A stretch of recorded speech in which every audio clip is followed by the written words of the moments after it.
Buenas noches con todos los presentes. El día de hoy tenemos el agrado de tener al doctor Víctor Tenorio, que nos estará dando una charla acerca de lo que es el Machine Learning aplicado en la minería. Antes de darle el pase, procederé a leer un pequeño extracto de su biografía. Víctor Tenorio es ingeniero de minas de la Pontificia Universidad Católica del Perú, con maestría en la Universidad de Alaska Fairbanks y doctorado de la Universidad de Arizona. Especializado en sistemas de decisión y equipos autónomos, asimismo ha trabajado en proyectos en Perú y Chile y actualmente en la Universidad de Arizona enseña introducción a la minería, planeamiento y diseño de minas, así como valorización minera y minería 4.0. También ha participado en el programa de minería autónoma con Freeport-McMoRan hasta diciembre del 2008. Fue co-desarrollador del programa para ejecutivos Mining 360 durante los años 2016 al 2017 y actualmente lidera los Wildcat Miners, estudiantes de minas e ingeniería aeroespacial, desarrollando proyectos de minería en la Luna. Continuando, le doy el pase, doctor Tenorio, para que inicie con su brillante presentación. Muchísimas gracias, Militza, y quiero agradecer a los organizadores de esta presentación.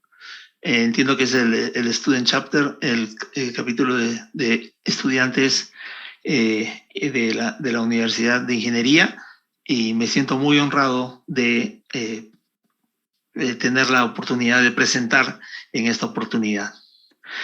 Bien, vamos a empezar con el tema. El tema está muy en boga en estos tiempos, Machine Learning en minería, y una de las preguntas que nos hacemos, ¿qué cosa es Machine Learning? ¿Es nuevo? ¿Es tan nuevo? ¿Nunca existió? ¿Es un invento reciente?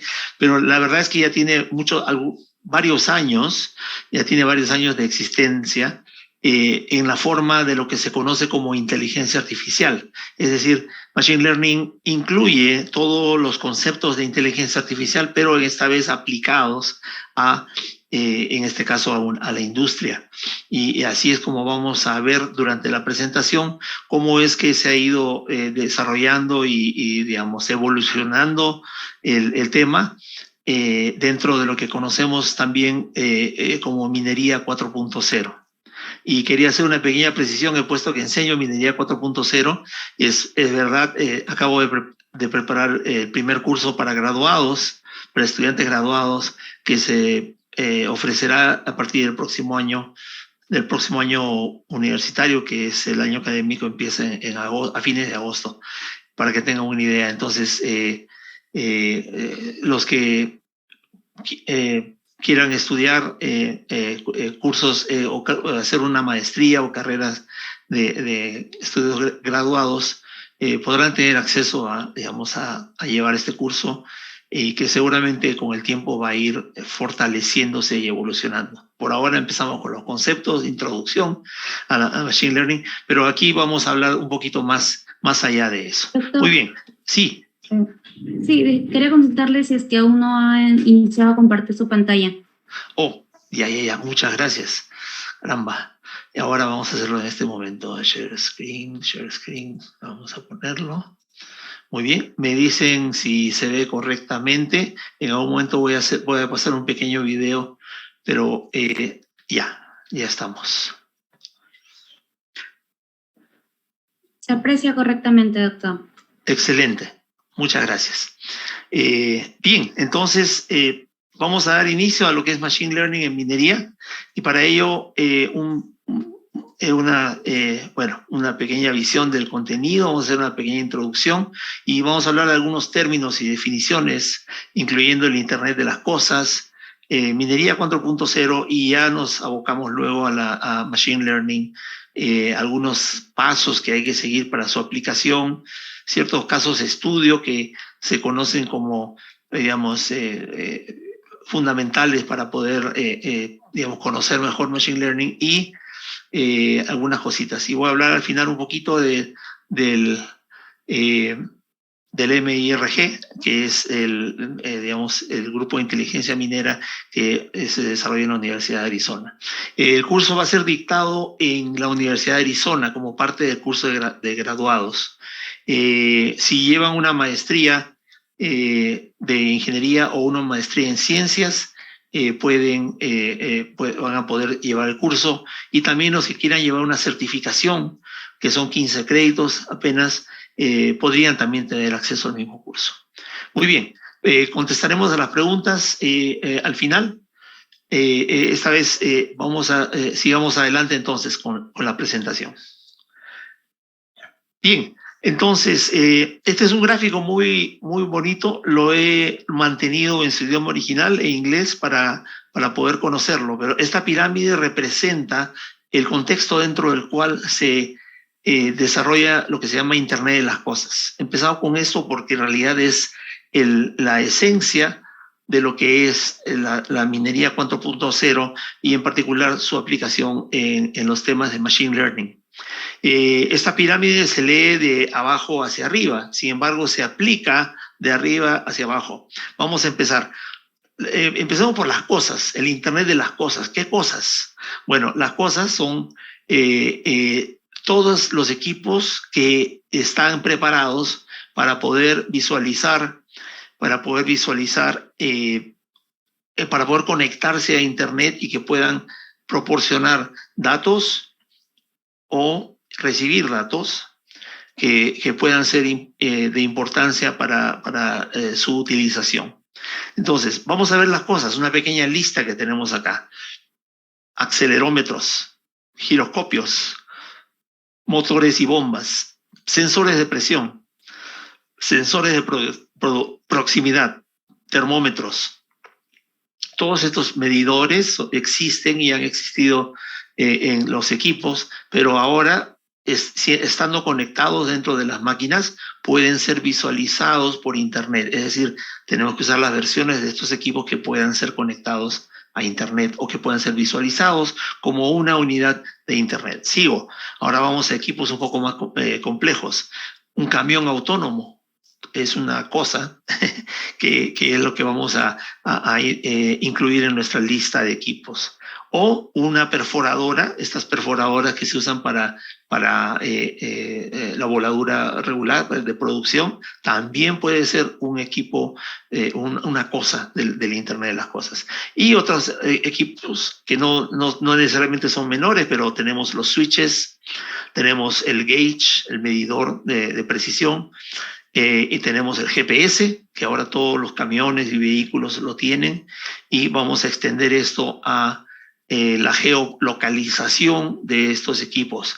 Más complicado cuando es en subterráneo, sin embargo, hay maneras de poder incluirlos dentro de eso. Y el RFID, también los que conocen, es dispositivos de identificación de radiofrecuencia, que se están utilizando mucho en varios equipos. Por ejemplo, los vagones pueden tener un pequeño RFID y pueden emitir una señal y es registrada de entrada, salida, o detectar o escanear o de cualquier otra manera. Tenemos RFIDs también que se pueden asignar a las personas, es decir, en forma de beacons digamos, faros, transmisores de datos de la posición. Si esto es visualizado en Internet, podríamos nosotros saber la localización de las personas.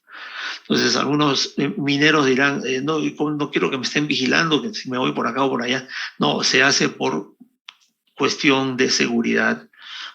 Cuándo entra una persona, cuándo sale y dónde se encuentra. Si hay una emergencia, una alarma, se le puede enviar una vía de escape en una marquesina, en una tableta, en forma auditiva o en forma visual en algún otro aparato.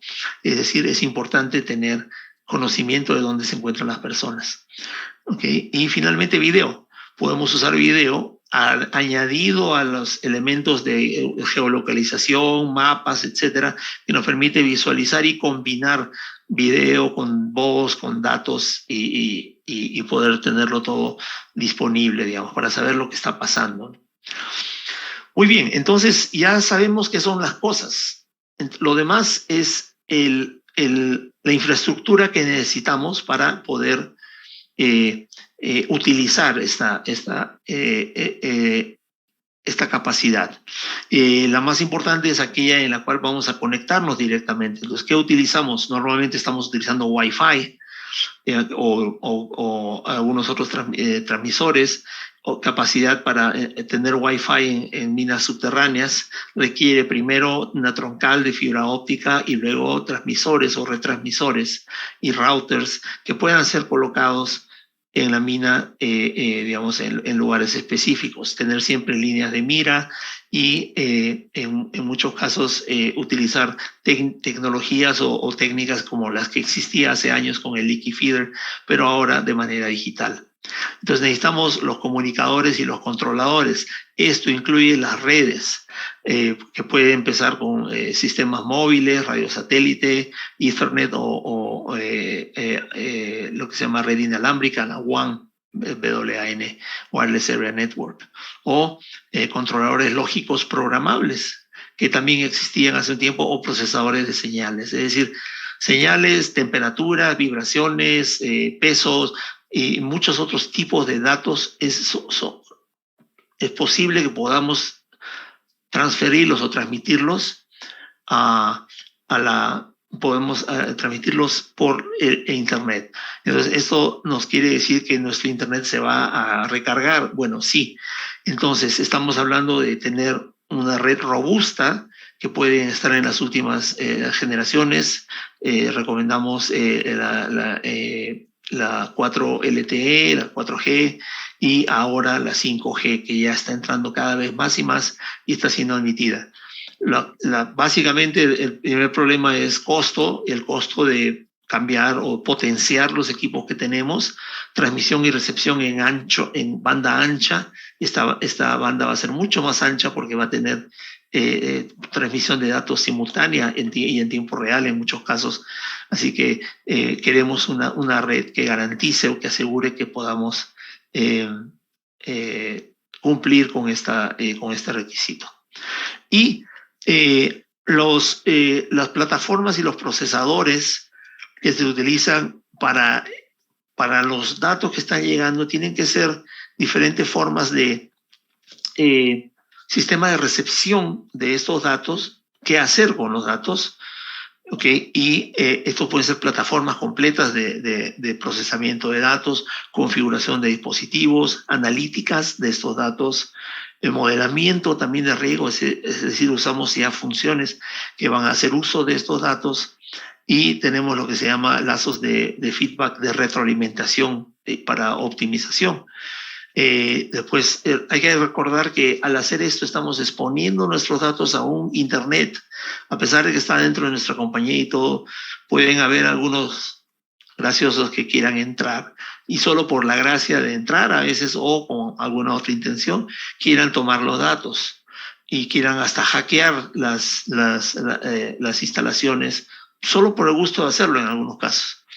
Entonces, para eso se tiene que trabajar mucho con la seguridad de datos. Los datos tienen que estar encriptados, tienen que estar en túneles de lo que se conoce como el VPN y algunas otras formas de hacer privada la red.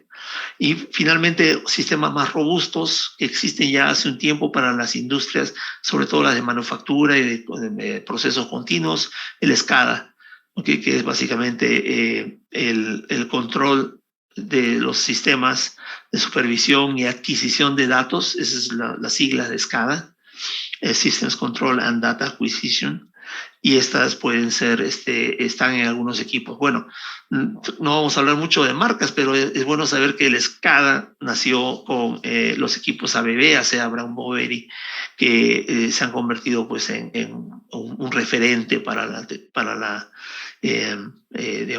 esta tecnología. Finalmente, la punta de la pirámide es qué es lo que vamos a ver nosotros como usuarios. Estamos interesados en manejar estos datos. Ahora lo convertimos a la hora de visualizarlos y decir, este es el uso. Lo convertimos en información. Entonces van a ver que a veces cuando se habla, se dice datos, información, no es lo mismo. Los datos son los datos, es lo que viene de los equipos. Y la información es lo que resulta de leer los datos. Mirarlos y decir, oye, aquí esto tiene tal o cual tendencia, tiene un sentido, un significado, una razón de ser, ¿ya? Y luego esto lo puedo visualizar, puedo de repente cruzar los datos. Mira, tengo datos de esto, por ejemplo, camiones versus vías, o versus líneas de transmisión de energía, o versus avance topográfico, y hay cruces y hay cosas que producen bloqueos o interrupciones. Y en eso también colocamos a los operadores. Y vamos a decir, oye, mira, estos choferes, por ejemplo, necesitan entrenamiento, ¿no? Entonces hay que trabajar en eso, ¿ya? O si estamos trabajando con equipos autónomos, los equipos autónomos tienen algunas cosas que calibrar. Entonces todo esto lo vamos a visualizar en diferentes tipos de pantallas. Pueden ser estáticas, pueden ser de gráficos de barras, de pastel, de líneas, pueden ser números, o pueden ser con gráficos o con mímicas, como se usa en la industria. La planta concentradora, por ejemplo, se hacen unas mímicas muy buenas, y ahí tú puedes ver un molino, una chancadora, y de pronto puedes ver una bomba, y los números que están cambiando permanentemente. Entonces, algunas de estas cosas ya existían, sí, pero existían con conexiones directas, existían con redes que se ponían en forma privada y específica para este propósito. Pero si ahora forman parte de todo el reticulado de cosas que están conectadas a la red, se hace más fácil. Tal vez la administración podría parecer más compleja, pero eso ni siquiera lo va a ver el usuario. El usuario va a ver solo lo que necesita. Y en ese sentido existen herramientas de visualización, de análisis y de presentación, inclusive marquesinas, esas que salen como letritas continuas, se pueden poner en diferentes partes de la mina, se pueden llevar tabletas o PDAs o hasta teléfonos celulares especialmente digamos, preparados para este tipo de información. Ahora sí podemos hablar de información que queremos visualizar. Entonces, hago énfasis en esto porque esto lo aprendí de mi asesor y también se los transmito. El ciclo completo son 4 etapas. La primera es los datos, la adquisición de los datos, lo que estamos viendo acá. Lo segundo es la transformación de esos datos en información, cuando lo leemos, cuando lo visualizamos y cuando decimos, ajá, aquí hay algo que está sucediendo. La tercera es el conocimiento. Eso es cuando ya nos sentamos y reflexionamos sobre lo que hemos visto y pensamos, ahora ya sé lo que está pasando. Entonces, en ese momento, el sistema nos permite a nosotros concluir y tomar una decisión y tomar acción. Eso es lo que se conoce el principio de los datos a la acción. Y esto es el fundamento de lo que me enseñó mi asesor, el doctor Sean Dasserold, y ahora sigue siendo también mi motivo. Así que lo transmito a ustedes para que lo utilicen para sus futuros análisis o estudios. Muy bien, hemos visto esto. He tratado de poner fuentes en prácticamente todas las referencias, así que pueden buscar estos nombres y estudiar un poco más sobre esto. Muy bien.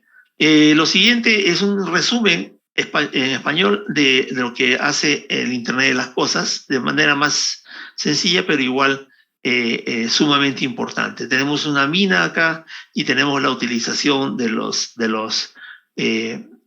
Internet de las Cosas. ¿Cuáles serían los beneficios más rápidos que puedo hacer? El primero lo voy a hacer más o menos en este orden, es operaciones en tiempo real. Es decir, el Internet es tan amplio y tan rápido que me va a permitir saber lo que está pasando en tiempo real.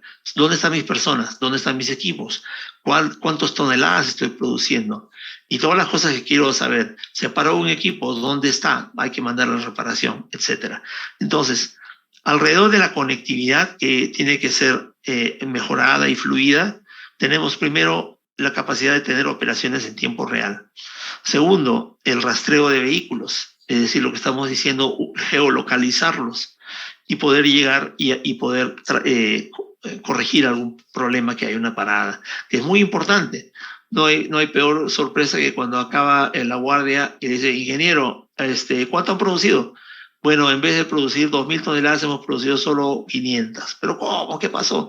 No, que se paró la máquina, ingeniero, y no venía nadie, ¿no? Y nos pasamos 4 horas. No, no, eso es imposible ahora. Ahora sabemos en el momento en que se para y ya se tienen los equipos listos en stand-by para reemplazarlos mientras se repara o se lleva el equipo.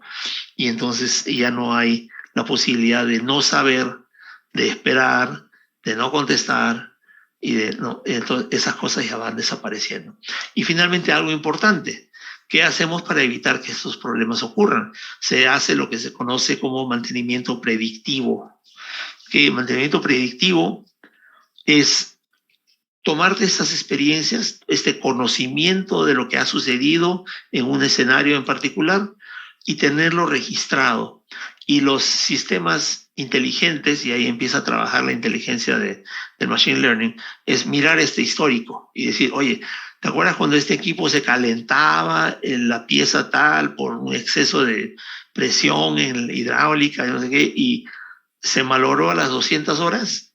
Ah, ya, sí, ese es un histórico, está registrado.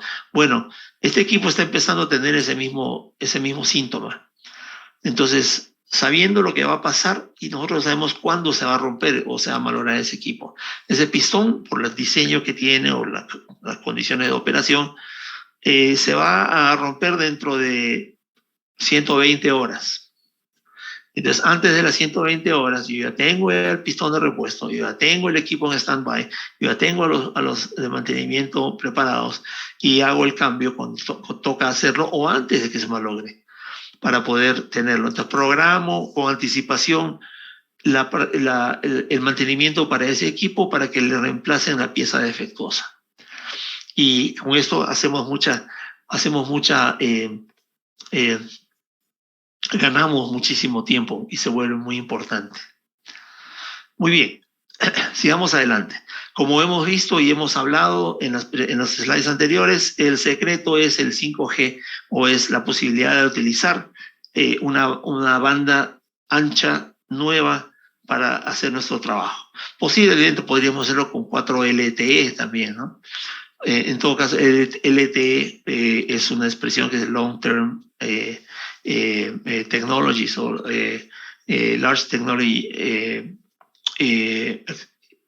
Me parece que significa tecnología de larga duración. Y entonces eso es lo que tenemos. El 5G también lo va a hacer. Todavía cuesta y muchas compañías no lo van a tener. Si yo quisiera cambiar mi teléfono actualmente por 5G, me dicen, sí, pero entras en un programa de renovación, es un poco más caro, pero además tienes que renovar cada 3 meses, tienes que crecer con nosotros. Entonces a veces eso puede tomar un tiempito, pero ya estamos preparados para eso. La diferencia es marginal a la hora de aplicar la tecnología. Muy bien. Un ejemplo de la utilización de 5G, por ejemplo, aquí tenemos en China, en minas de molibdeno, están trabajando desde su casa con equipos pesados y están configurados en 5G. Es decir, teleoperación, manejo remoto, seguridad, simulación que nos ha ayudado a entrenar a estos operadores y seguridad total. Nadie sale con un solo rasguño ni nada y los equipos pueden trabajar perfectamente con toda la infraestructura requerida, las cámaras apropiadamente apuntando y los sensores indicándonos cómo está digamos, el equipo y todo. Así que este es un ejemplo de una de las cosas que se puede hacer. La teleoperación es una de las que se obtiene bastante ventaja. Imagina hacer esto en una mina subterránea, que los operadores con la tranquilidad y la seguridad de hacerlo en una oficina a luz del día y puedan hacer su trabajo.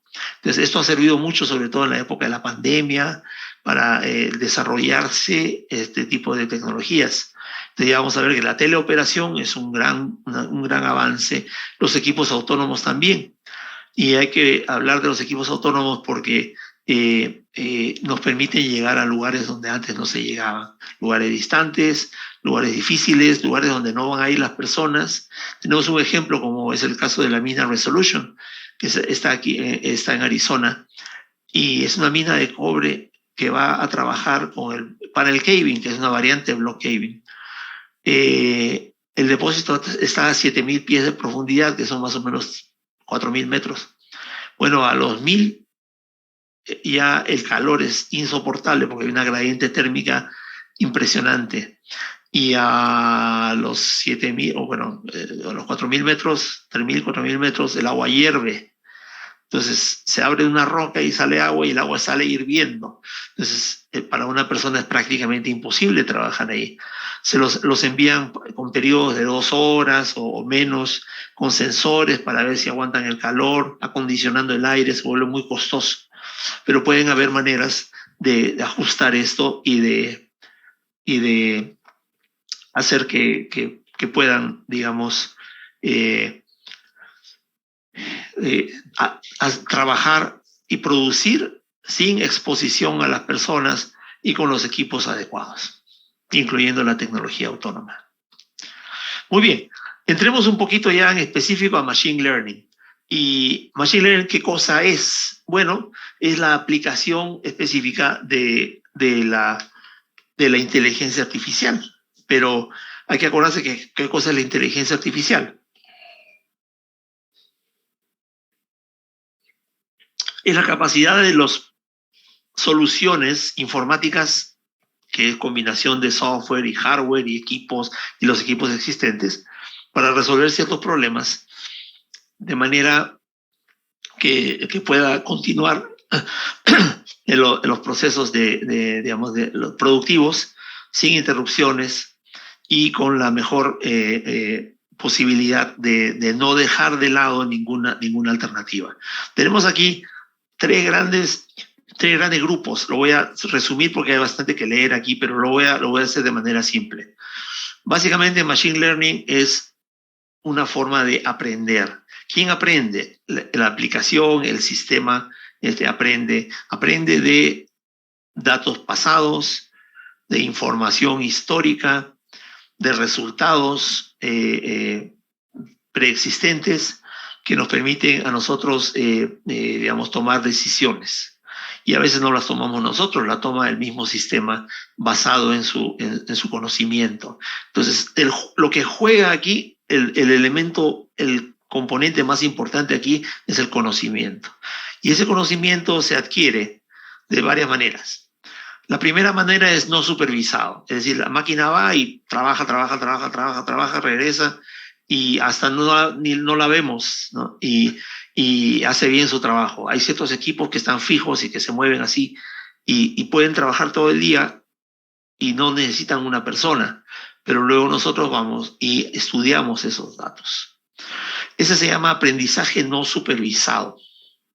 El aprendizaje no supervisado significa eso, justamente, que pueden trabajar sin ningún tipo de supervisión, pero previamente hay que calibrarlos, previamente hay que ajustarlos, previamente hay que probarlos y previamente hay que saber exactamente qué vamos a hacer con ese equipo.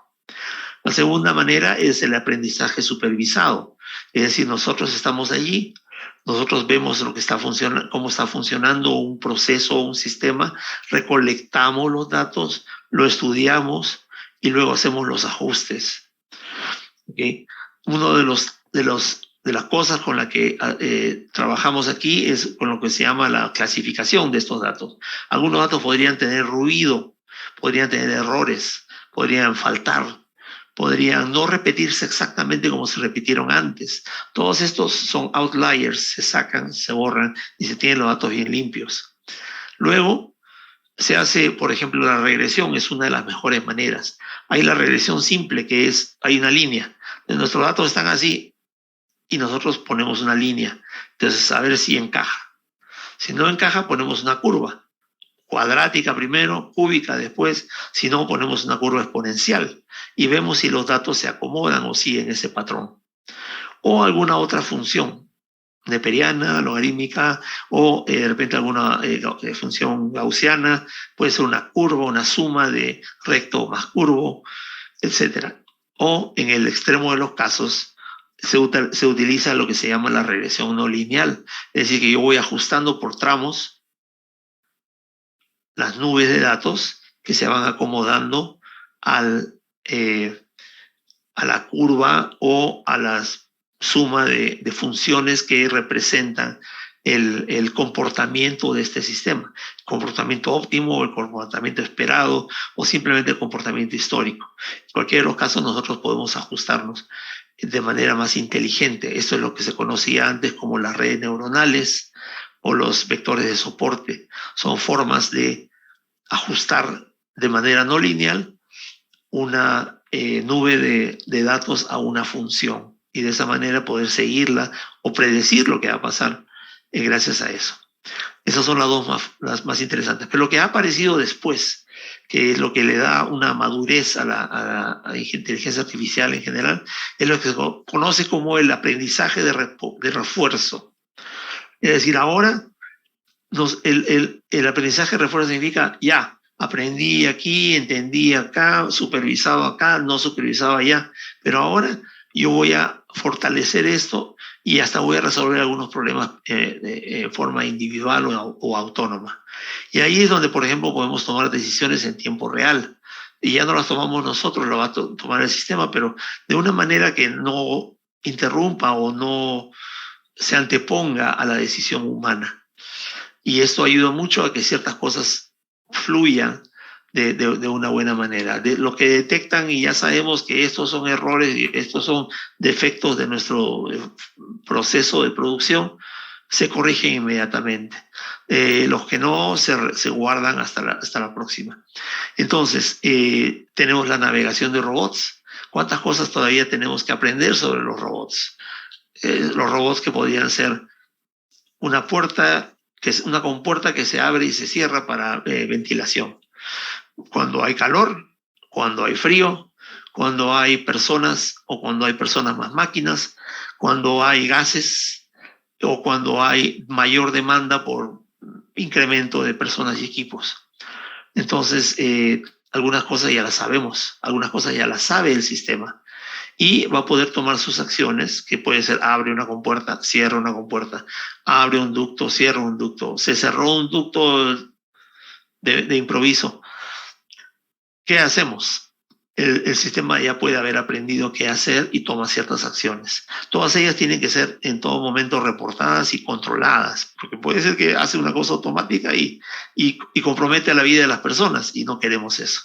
O daña a un equipo. Entonces hay que darle prioridad a cuál de ellos vamos a atender primero para minimizar o mitigar cualquier impacto negativo o minimizar los estragos o las dificultades que pudieran aparecer.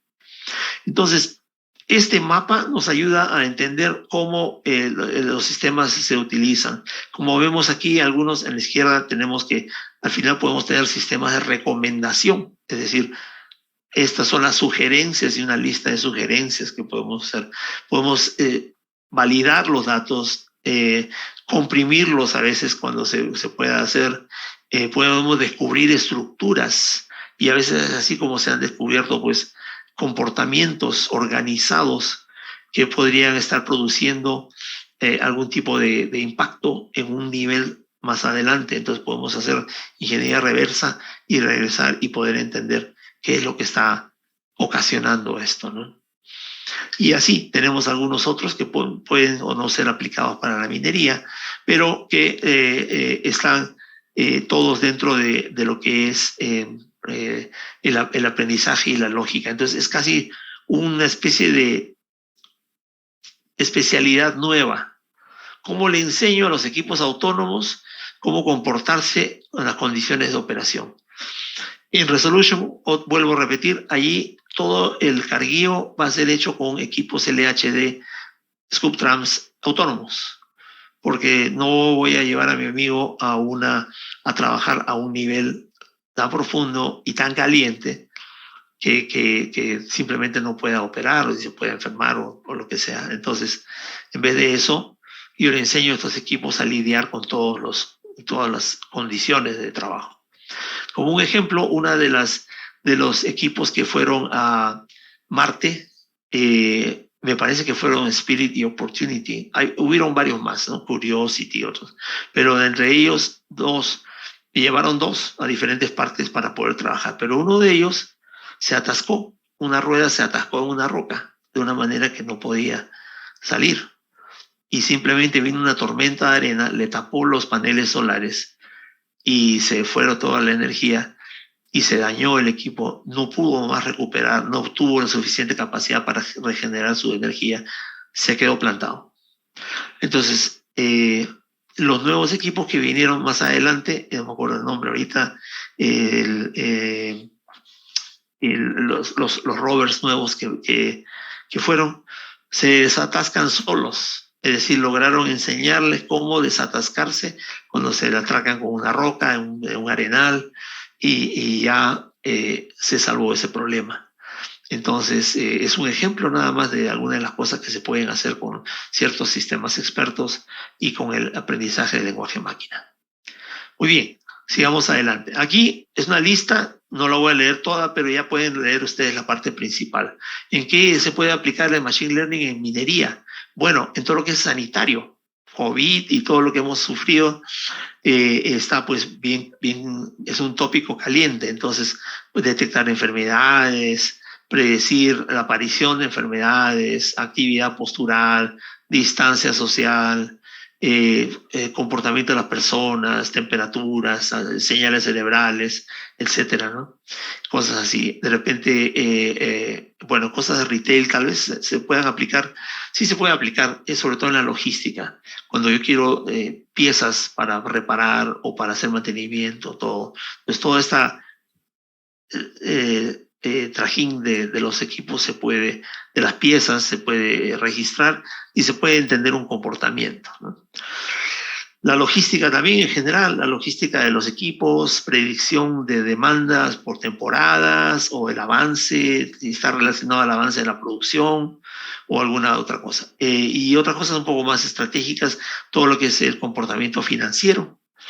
Otro que también es importante es la demanda de energía y a veces asociado al clima, predicción del clima, calefacción, refrigeración cuando es necesario, en la mina o en las oficinas o en cualquier otra parte de las operaciones. Seguridad también, mucha seguridad. La seguridad podría ser la seguridad en la mina, la seguridad informática, la seguridad en los alrededores de la mina, o sea, todos estos contextos pueden beneficiarse de la utilización de Machine Learning. Recursos humanos también, todas las personas, sus requerimientos, su AFP, sus bonos, su pensión, su retiro, etc. Y geología. La geología, tal vez con toda la complejidad que tiene, puede beneficiarse también de algunos procesos automatizados, sobre todo si son repetitivos y toma tiempo, especialmente cuando queremos continuar con el avance del cuerpo geológico. Muy bien, avancemos para estar en el tiempo. Vamos a ver entonces un aspecto importante que posiblemente llame la atención, que es la importancia de definir el problema en Machine Learning. Entonces, ¿por qué es tan importante definir este problema? Bueno, a veces pasa que hay errores comunes. Dice, oye, no hay problemas, no tengo que resolver nada. O habían soluciones más simples, o no puedes medir el impacto de tu modelo, o no sabes si el problema se ha resuelto o no. El aparato parece que está funcionando solo, el algoritmo, y puede ser desde un equipo autónomo, como los rovers de Marte, o puede ser una compuerta, como ya dije, o una cajita nada más. A veces son cajas que son, por ejemplo, tienen luces así de simple, y detecta si el mineral, detecta la fragmentación, o detecta si los trozos de roca que pasan por una faja son tal o cual mineral. Y de pronto selecciona y clasifica basado en esa experiencia, en el conocimiento. Y el problema era imposible de resolver, de repente no podemos hacer. Entonces, voy a dejarles este caso como una especie de inquietud para poder avanzar en la presentación. Piensen en un tema real que hayan visto en sus estudios o en las prácticas, si ya han ido a prácticas, o en alguna mina que dicen, oye, ¿se podrá resolver esto con Machine Learning? Yo he nombrado algunos en la mina superficial, subterránea, en ventilación, en equipos autónomos, con puertas, etcétera. Bueno, piensen en alguno de ellos y podemos hablar en los minutos que quedan después de la presentación. Muy bien, algunas preguntas clave entonces, perdón. Ay, se me pasó. Uno es qué beneficio piensas generar y para quién. ¿Cuáles de las siguientes funcionalidades sería más útil para lograr ese objetivo? Por ejemplo, predecir un número, un valor, una medida, una métrica. Esto es parte de lo que es aprendizaje supervisado. O lo siguiente podría ser predecir una etiqueta, es decir, este es el equipo que está fallando o que necesita ser ajustado. El otro es agrupar elementos similares. Oye, mira este tipo de errores o este tipo de resultados. Y finalmente optimizar un proceso con prueba y error. O sea, detecto que acá entre este área y esta área ocurre un problema. Entonces prueba, simula o manda señales o aísla y vamos a revisarlo y ponle, por ejemplo, aplícale corriente o abre la compuerta o aplícale temperatura o lo que sea y para que salte la liebre, que salte el problema. Muy bien. Entonces, aquellas empresas que creen y apuestan por la inteligencia artificial, que extraen el valor de los datos, eso es muy importante, extraer el valor de los datos. Ojo que no digo solo información es parte de eso, pero el valor, ese es a lo que tenemos que llegar. ¿Este dato vale o no vale? ¿Qué obtengo de eso? Entonces, bueno, compara a dos compañías, una usa y la otra no usa. La que usa tiene una ventaja.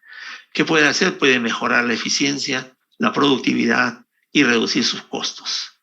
Y finalmente, ya habiendo resuelto esos problemas, puede mirar al horizonte, al futuro e identificar nuevas oportunidades de negocio, nuevas minas, nuevos minerales, estrategias, nuevos métodos de minado, nuevos equipos, y lo hace con mayor facilidad. Algunos casos de estudio.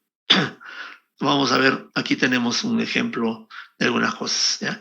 Aquí vamos a ver ciertos casos de estudio, son generales, pero les puede dar una idea para que digan, oye, ¿cómo se usa la Machine Learning? Vamos a ver en dónde se aplica. El primero es lo que se llama deformación dinámica del tiempo. Cuando leí esto me quedé fascinado. ¿Cómo es esto? ¿Cómo vamos a transformar el tiempo? Muy fácil.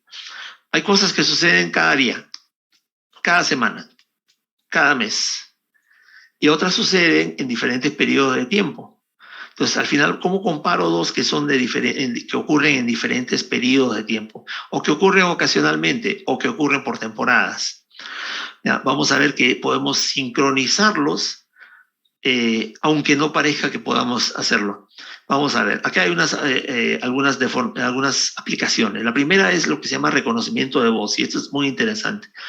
Y lo otro es aplicaciones prácticas, puede ser también mercados financieros, lo que habíamos hablado, o el seguimiento de la actividad física de las personas, o un cálculo de rutas. Podemos optimizar una ruta, como se hace en el mapa, cuando ustedes manejan o van y usan el GPS, el sistema recalcula los mapas si te pasaste un semáforo o una cuadra, todo, y esto lo hace en forma dinámica.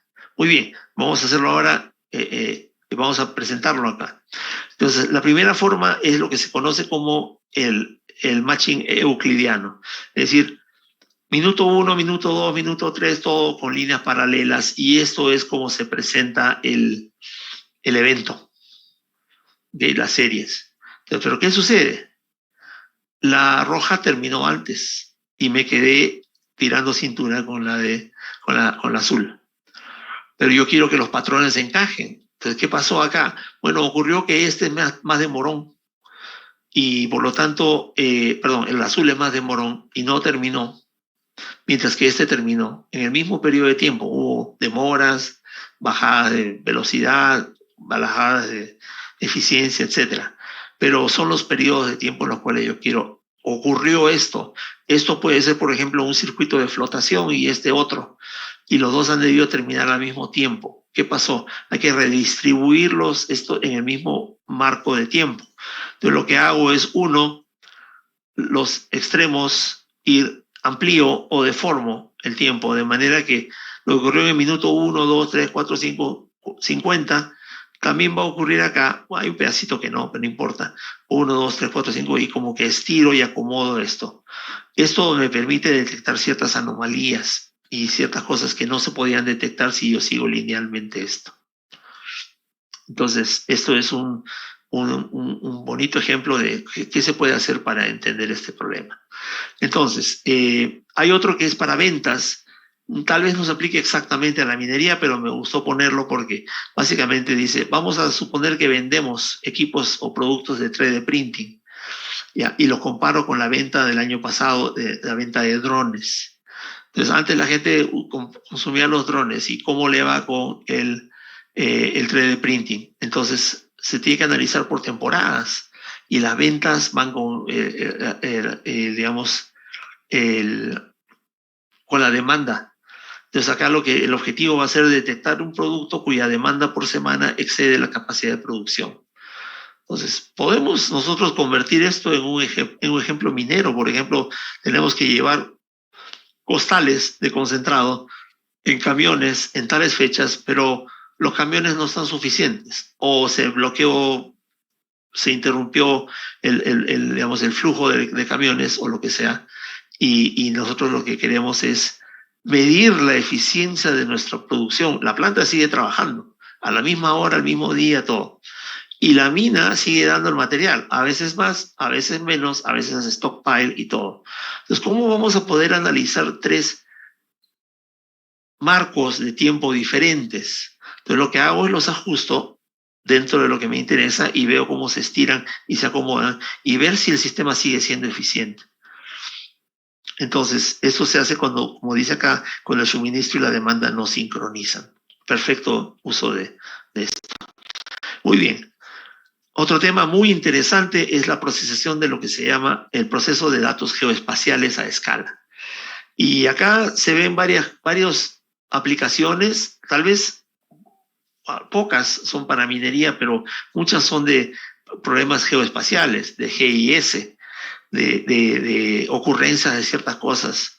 ¿Ok? Y podríamos esto trasladarlo a cosas como infraestructura, energía, como vemos allí, y posiblemente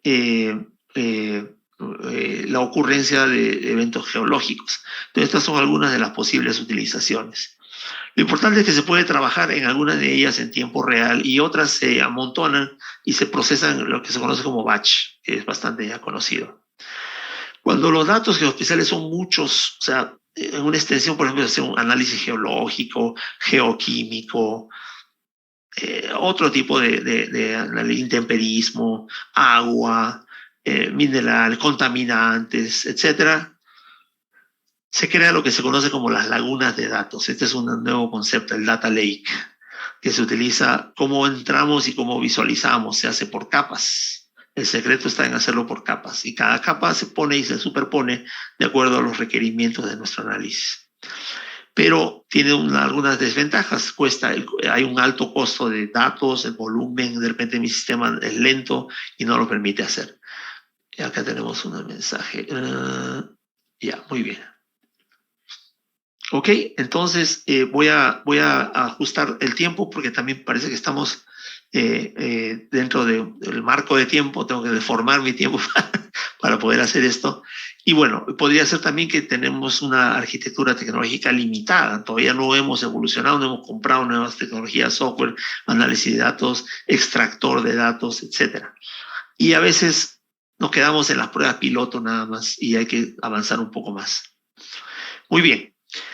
¿Qué formatos geoespaciales hay? Bueno, los que conocen un poco de mapas van a reconocer algunos nombres, como los vectores, los shapes, los ESRI, los TIFF, los JPG y otros. ¿Ok? Entonces, todos ellos se pueden utilizar de una u otra manera.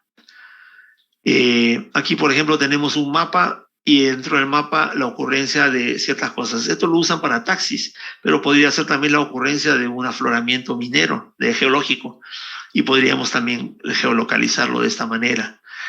También podría ser, aquí el ejemplo que he sugerido, pueden ser puntos de dumping para desmonte en una mina a cielo abierto y podemos perfectamente llenar estos celdas con áreas de desmonte y tener un control de eso, o relaves o cualquier otra cosa que pudiera ocupar un espacio. Para los filtros se usan básicamente a la base de datos se le da unas indicaciones. Acá tenemos un poquito del lenguaje Python para poder hacer algunas cosas. Bastante sencillo. Empieza con la escala, visualización, extraen los datos del SQL, ¿ok? Las opciones, se le dice, en este caso en particular, habla de un URL, o digamos, de dónde hicieron, esto creo para tipo Uber, así que extraen los datos y dónde ubican a la persona, al chofer, etcétera, y hacen una selección dentro de ciertos límites y hacen un offset desde el punto donde están a 5 o 10 metros para poder encontrarlo. Muy bien. Muy bien, vamos a guardar las preguntas para el final. De acuerdo, entonces esto es solo para mostrar un poquito lo que se puede hacer. Y finalmente, algunos ejemplos que realmente creo que es la carnecita, así que les sugiero que pongan atención en esto para esto.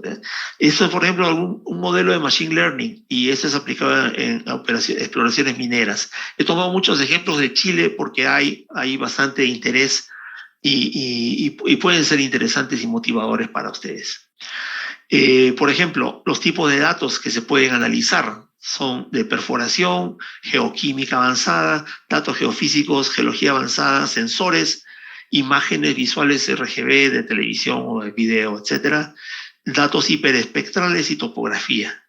Y se pueden correlacionar en superficie, por los datos de superficie con los datos en profundidad. Podemos trabajar con sondajes, manejar la incertidumbre y enfocarnos en un área de interés. Así nomás ya tenemos un montón de razones para utilizar estas tecnologías. Ejemplos, esto es de una presentación en vivo que hubo, que creo que se puede conseguir en internet fácilmente. Un modelo de Machine Learning para la estimación de la probabilidad de daños en pilares en la mina del Teniente. Entonces, vamos a mirar cómo se hace eso. Esto se vuelve interesante si es que vamos a entrar a block caving y a otros temas. Entonces, más o menos ocurre lo siguiente. Hay que analizar dónde puede haber los colapsos de las columnas o de los drawbells o cualquier otro elemento dentro del block caving. Cómo es la metodología y cómo se representa en forma gráfica. Lo que vamos a ver ahora es cada uno de ellos. El contexto, por ejemplo, estamos hablando de minas de Chile, está pasando de superficial a subterránea, otro que es tunelería y otra que es otra mina también existente y otra que pasa recién digamos, de superficie a subterráneo. En este caso, el Teniente, por ejemplo, es una mina de 140.000 toneladas diarias y va a pasar a panel caving. Va a durar 38 años. Más o menos esta es la figura. Y este es el cuerpo y así se va a ir cayendo. Entonces, esta es una visual del cuerpo y vamos a ver que en la realidad lo que ocurre es que hay colapsos. Hay colapsos aquí y allá, estallido de roca, que son producto del minado. Sabemos eso por el estudio del método de minado. Para el desarrollo de modelos se siguen los eventos, ¿no? Que se diagnostica el colapso, la base de datos, etcétera, hasta que se logra un modelo y al final el modelo de Machine Learning para entender qué está pasando y predecirlo antes que ocurra. Y luego se coloca el ciclo, la secuencia de aprendizaje de esto es bien larga porque tenemos que hablar de partes de la mina que ya han colapsado y que tenemos todos los datos registrados y podemos utilizarlos para que el sistema aprenda de lo que sucedió. Y luego colocarlo en un modelo geoespacial. Acá lo tenemos y podemos distribuirlo en el tiempo. Podemos entrenarlo como si fuera un algoritmo, una red neuronal, y de esta manera va aprendiendo. Dice, oye, mira, a esta presión, a esta profundidad, este componente o este pilar colapsó. Y este también, y este también, y este también. Y así podemos tener un reticulado de todas las bases que hemos, de todos los colapsos que hemos tenido.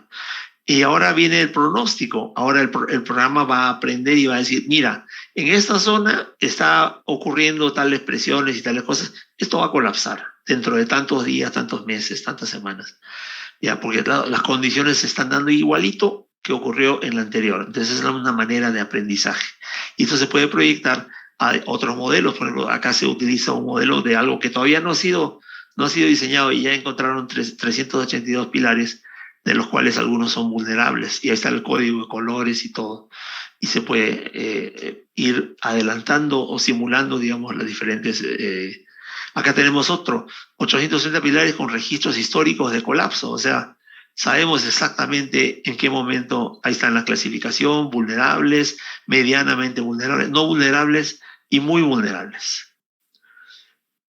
Y el análisis lo que nos dice es, en forma muy, muy sencilla, que la potencia conjunta se logra al 91%, adaptable a nueva información y puede aceptar más información progresivamente. Recuerden que se están diciendo información porque es no solamente los datos de los pilares y los colapsos, es los datos de los pilares que colapsaron bajo ciertas condiciones. Eso es información que luego se vuelve nuestro conocimiento. Y finalmente se propone como una herramienta preventiva, es decir, para poder estudiar los nuevos modelos que vamos a hacer. Esto es casi ya el final. El modelo de predictibilidad de throughput a través del uso de Machine Learning. Bueno, llevamos el mineral de la mina a la planta. Este es el mine to mill. Y el minado pasa por el chancado y el chancado pasa por la molienda. Entonces sumamos la operación mina y operación procesos planta y lo que queremos es tener un proceso homogéneo.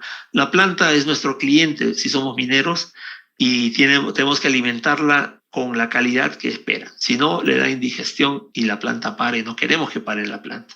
Entonces, esto nos permite ajustar en varias etapas el proceso. Se le puede enseñar al sistema de Machine Learning a que aprenda de las experiencias anteriores de los últimos 3 años, por ejemplo, cómo se portó la mina. Oye, ¿te acuerdas cuando apareció el arsénico? Tal? ¿Te acuerdas cuando bajó la ley? ¿Te acuerdas cuando subió la ley que se perdió el mineral? Ya, todo eso se le enseña y así es como puede aprender. Y finalmente, lo último, con esto creo que vamos a concluir, es Antamina. Vamos a, por efectos del tiempo, estamos ya creo que en la hora, pero vamos a hacerlo para poder ver. Es bastante corto, perdón, acá. Muy, muy corto. Vamos a ver si lo podemos poner. Es para que vean que no solamente se hace en el extranjero, sino ya en el Perú hay minas que están trabajando con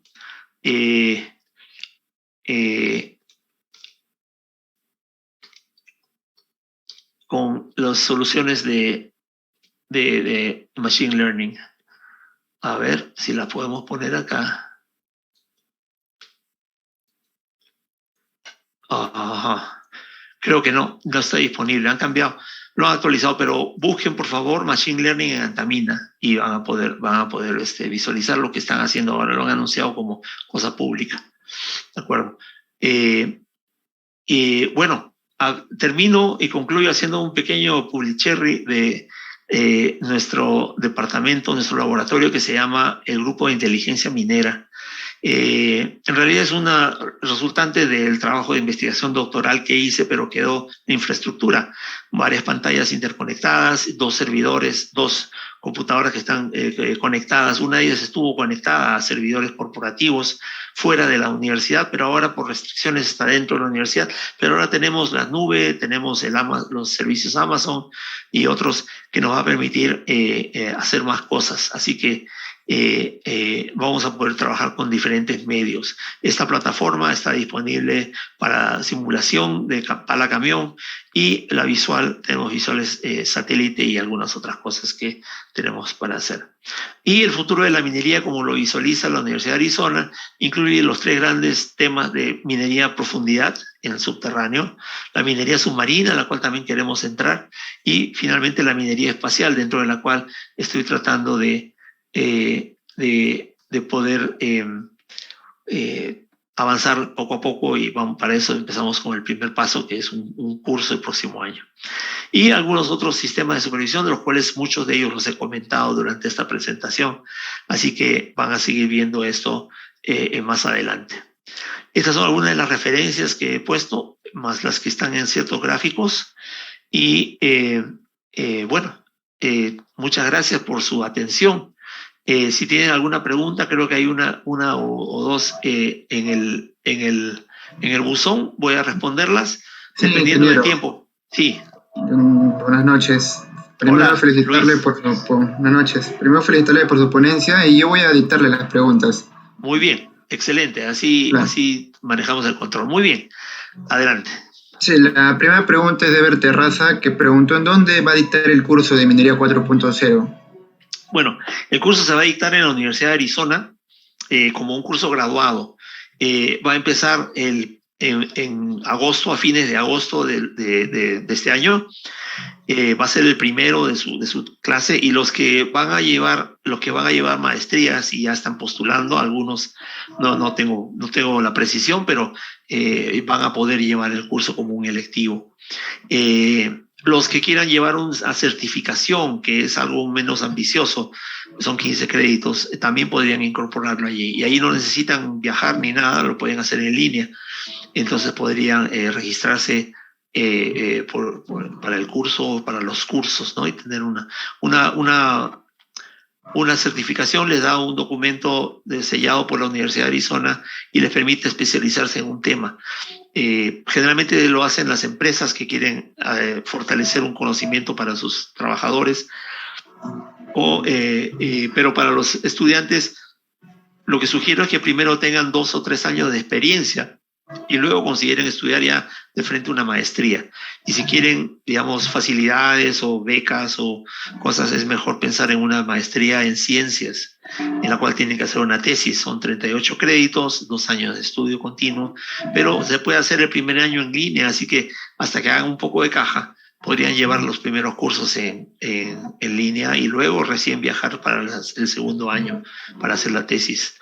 Y los que quieran hacerlo los 2 años completos, también pueden hacerlo, pero requiere pues un poquito más de sacrificio, porque no solo es venir a estudiar, sino también saber desenvolverse y saber aguantar un par de años fuera pues del terruño. Sí, la siguiente pregunta es de parte de Jorge Olivera y dice, Sí, ¿qué tipo de sistema de conectividad se usa en minas subterráneas de gran profundidad? bueno, hasta donde he podido ver, se están utilizando equipos primero de fibra óptica. Fibra óptica sigue siendo la columna vertebral para las operaciones. Y en cada nivel se va poniendo un router que permita transmisores aproximadamente, pueden ser 100 hasta 300 metros, los cuales se puedan repetir, repetidoras que permitan llevar la señal de Wi-Fi. Lo importante es evitar las interrupciones por las rocas, es decir, mantener la línea de mira de donde uno está hacia un aparato. Esto es como en la superficie.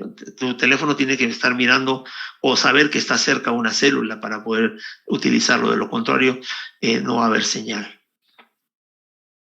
Ya, la siguiente pregunta es de Luis Fernando Flores. Primero lo felicita por su excelente ponencia Muchas y gracias, su, muchas gracias.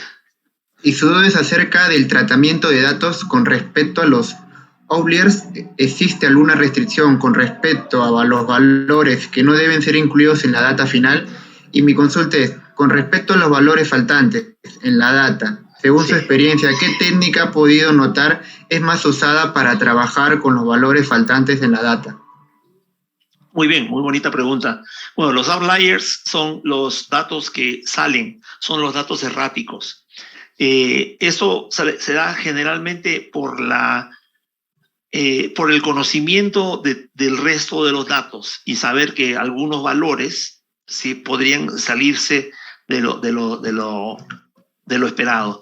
Normalmente yo empezaría con la desviación estándar, creo que esa es una de las mejores maneras. Sin embargo, puede haber una tolerancia.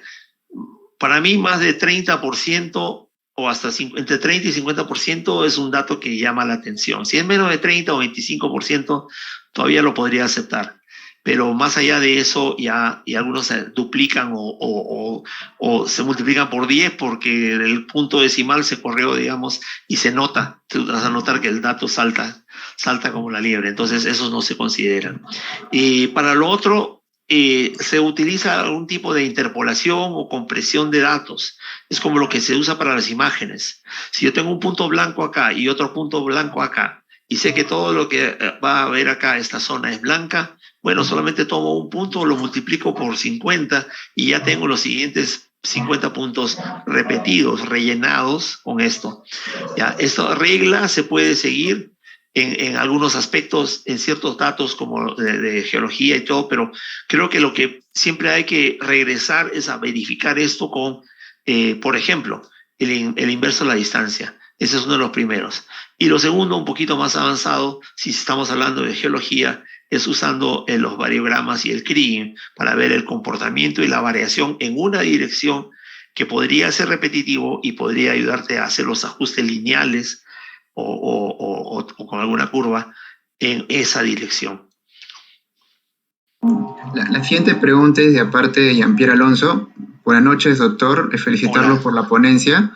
Muchas gracias. Si bien se tienen diversas aplicaciones sobre ML en minería, ¿se tiene alguna restricción con respecto a la cantidad de data con la que se puede realizar predicciones para considerar que sean confiables? Creo que lo que uno tiene que establecer es una especie de intervalo de confianza y probar o comprobar estadísticamente que estos datos son confiables. De lo contrario, no vamos a poder utilizarlos. Muchos de estos sistemas todavía utilizan la técnica de la calibración, el entrenamiento y la calibración, y para mí es una de las mejores. Normalmente de un conjunto de datos, el 20% aproximadamente, y a veces el 30%, deben ser utilizados para calibrar el sistema. Esto es para las redes neuronales y todos aquellos programas que necesiten esta inferencia no lineal. Los únicos sistemas que no utilizan calibración son lo que se llama los support vector machines, que todavía siguen vigentes. Son una forma muy sofisticada de redes neuronales, pero que se basan en lo que se llama vectores de soporte. Es decir, los datos como que apuntan en una dirección y esa dirección puede ser manejada con una especie de patrón o digamos un algoritmo, pero igual se tiene que autoajustar, digamos, en el camino. Más fácil es con la red neuronal porque la red neuronal sí puedes calibrar. Si tú tienes, digamos, 20% y lo utilizas y obtienes los resultados, esos patrones, esos pesos que estás consiguiendo para hacer el ajuste, se van a aplicar en los datos de trabajo ya. O sea, el primero 20% es para ajuste, pero el 80% restante es para probarlo y tienes que llegar a esos mismos niveles digamos, de acercamiento, de aproximación a la inferencia que estás tratando de encontrar. La siguiente pregunta de parte de Carlos Carrasco. Felicitaciones, muy buena ponencia, doctor. Bueno, siempre hay que actualizarnos en estos temas para poder optimizar y mejorar las operaciones mineras. Y tener una consulta. ¿Qué lenguaje de programación recomendaría para entrar al mundo del Machine Learning y a la ciencia de datos? Muy bien. Por ahora, de lo que he podido percibir, el Python sigue siendo el rey. Es el que se utiliza para muchas de estas cosas. Yo mismo estoy tratando de aprender Python, hago que otros aprendan, que otros lo utilicen, pero yo no lo estoy utilizando por mí mismo porque recién he encontrado una manera de llevar unos cursos y poder aplicarlo. Pero sí sé lo que puede hacer y eso sí lo he visto. Y simplemente puede hacer con muy pocas instrucciones el acceso a estos datos y su utilización. Algunos pueden empezar tímidamente con cosas como una hoja Excel y ODBC, es decir, extraer los datos de una base de datos SQL, por ejemplo. Pero eso ya se hizo hace bastante tiempo. Algo un poquito más avanzado, bueno, en el mismo Visual Basic podría enseñarle con ciertos comandos a extraer los datos. Pero creo que Python es más fácil para eso y algunos programas como Mindsight, AutoCAD, otros pueden utilizar Python en forma nativa y pueden extraer los datos que se requiere. Y todo lo que escucho son cosas positivas de su utilización. Mientras esté vigente, sugiero que sigan con eso. La pregunta de Leonardo Gallardo. Buenas noches, doctor. Excelente exposición de las aplicaciones del Machine Learning en la minería. Últimamente, ¿en qué tema de minería ha aplicado Machine Learning satisfactoriamente? Y mi otra consulta, ¿es que otras aplicaciones pueden tener throughput en la minería? Throughput. Ok. Bueno, Yo he tenido la oportunidad de hacer, digamos, de hacer que algunos de mis alumnos u otros alumnos de otras especialidades puedan utilizar estas técnicas.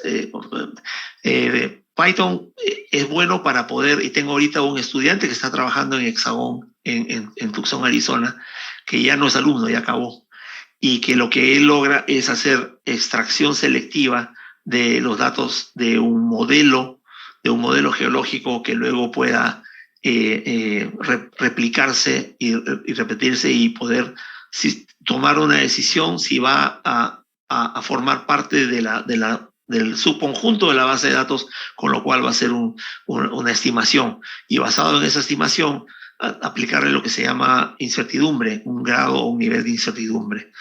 Eso es lo que he sabido hasta ahora de lo que está haciendo con el Python, pero no es lo único que puede hacerse. Puede hacer rutinas completas de dibujo.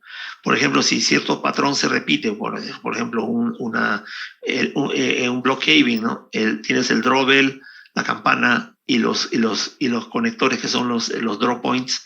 Estos se pueden repetir y tú puedes decir, repite este gráfico, esta construcción en el espaciamiento que te voy a dar. Pero eso se calcula antes con los conceptos de MRMR y las curvas ¿cómo se dice?, de capacidad digamos, de hundimiento, las curvas de hundimiento. Así que existen aplicaciones prácticas en las cuales se puede utilizar. La pregunta de Manuel Poma es: buenas noches, doctor Víctor. Felicitarle por su excelente ponencia. Me gustaría preguntarle de qué manera se tendría que evaluar un proceso de voladora que por medio de la herramienta Machine Learning podemos crear un modelo que permita evaluar este proceso y optimizarlo. ¿Qué metodología deberíamos implementar? Bueno, lo poco que podría decir al respecto es que los bancos y la voladora de los bancos es un lugar donde idealmente se podría aplicar Machine Learning, igual por aprendizaje. Cada banco a la hora de volar, sabemos que inclusive cada taladro está inventariado y rotulado, y debemos saber o deberíamos saber qué tipo de roca está atravesando. O sea, ya ha habido un conocimiento allí de la cantidad de explosivos que se está utilizando y hasta el diámetro de la broca que se ha utilizado para tal o cual tipo de roca. A veces se cambia esto en la malla de perforación, en la plantilla de perforación, y podría de esta manera ser más, digamos, más racional y además más proporcionada. Es decir, que yo puedo saber dónde aplico esto. Y como la mina va avanzando y por muchos años va a tener diferentes escenarios, para cada escenario se puede aplicar esto antes de que ocurra. Hasta se podría tener un modelo gráfico de cómo va a ser el disparo y qué es lo que vamos a esperar de eso. Pero eso compararlo con la realidad, hacer el core control o la conciliación de los datos de lo que hemos encontrado. Y vamos a ver otras cosas, por ejemplo, fragmentación. Esto es súper importante porque la fragmentación se puede aplicar en el proceso de mina-planta. Y esas serían algunas de las aplicaciones. La pregunta de don André Tobar. Buenas noches, doctor Víctor. Felicitarlo por la excelente ponencia. Las aplicaciones que han mostrado estaban orientadas en el Machine Learning. Sin embargo, tenía una duda si los modelos de Deep Learning también son aplicables en el ámbito minero. No he logrado explorar eso. Se ha hablado algo de Deep Learning en cuanto a lo he estudiado en algún momento como parte de lo que se puede, digamos, hacer con el Machine Learning, pero creo que va a requerir de digamos, otros niveles de análisis y su aplicación. Me parece que hay que explorar un poco la posibilidad y primero dominar, digamos, el ambiente donde el cual se puede aplicar el Machine Learning. Deep Learning puede ser específico para algún tema en particular. Yo lo centraría, por ejemplo, en un tema específico que es, para mí, por ejemplo, block caving, ¿no? O sea, diseñar el block caving de una mina y crear los niveles digamos, de complejidad del aprendizaje dentro de los rigores del Deep Learning y poder estar seguros que podría servir para esto. Me parece que deberíamos empezar primero dominando los otros, digamos, posibilidades de su aplicación antes de entrar a algo un poco más riguroso. La pregunta de Jan Romero es: buenas noches, doctor Víctor, excelente presentación. Sabiendo que hoy en día la era tecnológica en minería va evolucionando, ¿cómo se ve la situación en nuestro país al aplicar minería 4.0, inteligencia artificial y automatización? Por ejemplo, en el área como dispatch y otras operaciones, sabiendo que esto apoya mucho a la productividad y eficiencia en cada una de las operaciones en general. Excelente. Yo creo que Dispatch y Jigsaw y otras marcas de Microman y otras marcas de plataformas de manejo de flota son la plataforma de partida para muchos sistemas de optimización. Una de las cosas que pude aprender, digamos, durante investigación doctoral es la utilización de la creación de sistemas de soporte a las decisiones. Y esto está basado en cómo optimizar, digamos, la ruta de digamos, del manejo de flota bajo ciertas condiciones y poder utilizar esto, digamos, utilizarlo como base para un blending óptimo, sobre todo cuando las zonas son muy sensibles y esta es una función propia del sistema de manejo de flota, particularmente dispatch, de seleccionar los parámetros para tener el blending que necesita la planta. Entonces, cuando va haciéndose más compleja la geología, el blending se puede quedar corto y tenemos que fortalecerlo con algún tipo de estrategia basado en datos históricos y enseñarle, o sea, hacer el aprendizaje para poder hacer los ajustes necesarios y continuar con... hay que acordarse que a este nivel lo que queremos es maximizar la producción, la productividad, maximizar la utilización de los equipos, minimizar la variación, la incertidumbre, y es ahí donde nos ayuda digamos, los sistemas de Machine Learning. La penúltima pregunta por Isaac Moltalbán. Un saludo cordial, doctor Víctor. En su grupo desarrollan aplicaciones de Machine Learning en el manejo de aguas en minas subterránea o en el modelamiento predictivo. Mira, se ha comentado esto en algunos de los temas, sobre todo en los de sostenibilidad y algo de hidrología, porque hay que saber eso en cosas como minería in situ. Tenemos una mina que se llama Florence, que hace minería in situ. Está muy cerca, está a 2-3 horas, pero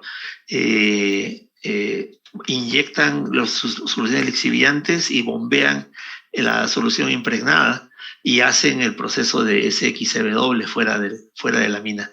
Entonces, son algunos de los sitios donde podrían fácilmente aplicar, sobre todo porque las variaciones son estacionales, porque el agua, la napa freática baja, sube, y lo que queremos es controlar las filtraciones. Entonces, no tengo conocimiento de que estén haciéndolo en este momento, pero es un escenario ideal para aplicarlo, así que vamos a sugerirlo más bien. La última pregunta, de Ángel Córdoba. Excelente posición, ingeniero. Mi pregunta es: ¿cómo adecuo el Machine Learning a la geoestadística en exploraciones y predicciones de mineral? ¿Y qué datos usaría como referencia? Muchas gracias. Muy bien, creo que la geoestadística es un lugar donde se podría hacer una especie de carrerita con el Machine Learning y ver cuánto nos puede ayudar. Geoestadística como tal sigue funcionando, sigue siendo el rey para la estimación, pero ahora se le añaden otros parámetros, como mencioné, la incertidumbre, que no está aplicado en la geoestadística.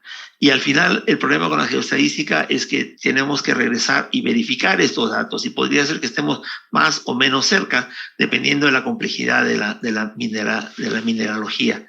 Sin embargo, hay otras opciones que se han hecho. En algún momento me tocó estimar unos datos geológicos que eran más de 2 dimensiones que de una, porque se trataba de depósitos en fondo marino, y resulta que era más fácil agruparlo por clusters o era más fácil utilizar otras técnicas de digamos, de estimación como simulación condicional, que es muy buena para eso, y poder comparar cómo sale en precisión la geoestadística con variogramas y Kriging versus o algunas variantes del Kriging ordinario, lo que sea, y versus geoestadística con incertidumbre, y podemos probarlo también con Machine Learning y poder hacerlo.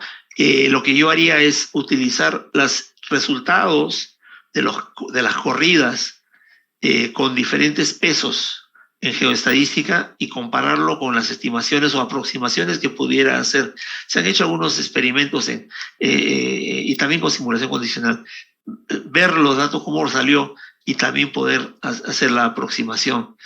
Creo que hay campo ahí para hacerlo. Si guarden eso como un tema de investigación, de repente lo terminan haciendo como parte de sus estudios graduados en el futuro. Para terminar, de Isaac Moltamán de nuevo, una consulta o curiosidad. Según su punto de vista, ¿qué ramas de las operaciones mineras necesitan más enfoque en el manejo de datos? Bueno, para mí creo que el más importante es el ciclo de acarreo. El ciclo de acarreo y transporte es bien crítico, y a pesar de que parece simple, porque tenemos la ruta, tenemos los camiones, tenemos el destino, resulta que no hay cómo explicarse por qué no cumplimos con la cuota. Y entonces, ese es uno de los sitios donde se podría hacer para empezar. Pero hay que entender que es multidimensional. Es no solamente las máquinas, sino los caminos, es también el mineral, es el clima y es el operador. Y a veces el operador se le saca porque podría no gustarle que le estén midiendo o identificando quién es digamos, el menos entrenado, pero es ahí justamente donde queremos entrenar mejor al operador. Y bueno, y si entramos a equipos autónomos, la variable operador cambia de lugar, y en vez de eso tenemos que ajustar mejor el sistema para sortear todos los posibles obstáculos y lograr el objetivo, ¿no? Sí, también pregunta Ever Terraza si podría compartir la presentación.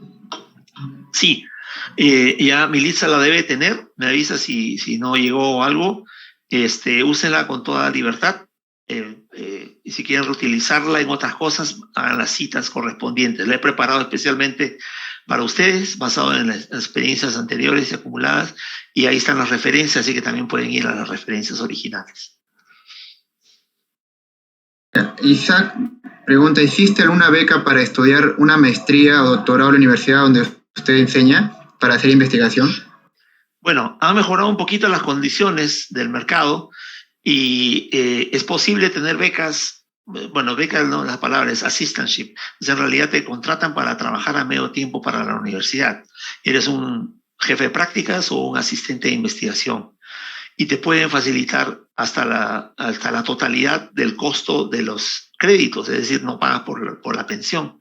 Entonces tienes que pagar tu cuarto, comida, y ahí se van buenos soles en eso, pero eso también se puede ir consiguiendo becas cuando uno ya está estudiando. Es decir, hay que venir con un poquito de plata para 1 mes y medio de sustento, y además para alquilar un depa, pagar ¿cómo se dice?, el depósito, y 1 mes o 2 meses de alquiler para empezar, más el pasaje de ida y vuelta. Y bueno, algo un poquito, ¿no?, de las utilidades ya cuando trabajen van a tener un poco de utilidades de producción, y eso también traerlo. El resto se puede estudiar, y como yo y muchísimos hemos venido prácticamente sin plata, y hemos logrado que la universidad nos vaya pagando si es que cumplen con los méritos. Para maestría en ciencias, que tiene tesis, y para doctorado, que tiene tesis y disertación e investigación. La maestría en ingeniería y los certificados no tienen becas. Y esto es porque las empresas lo mandan a uno normalmente. Así que les sugiero ahora, sé que están en el último año de estudios aproximadamente, apunten a estudiar en el extranjero si es que lo quieren hacer, pero empiecen primero haciendo un poco de caja y de experiencia práctica de campo entre 2 y 3 años. Ahí es donde ustedes van a saber qué es lo que puedo yo corregir, maximizar u optimizar, y eso aplicarlo en una maestría en ciencias, ¿no?, con investigación y todo.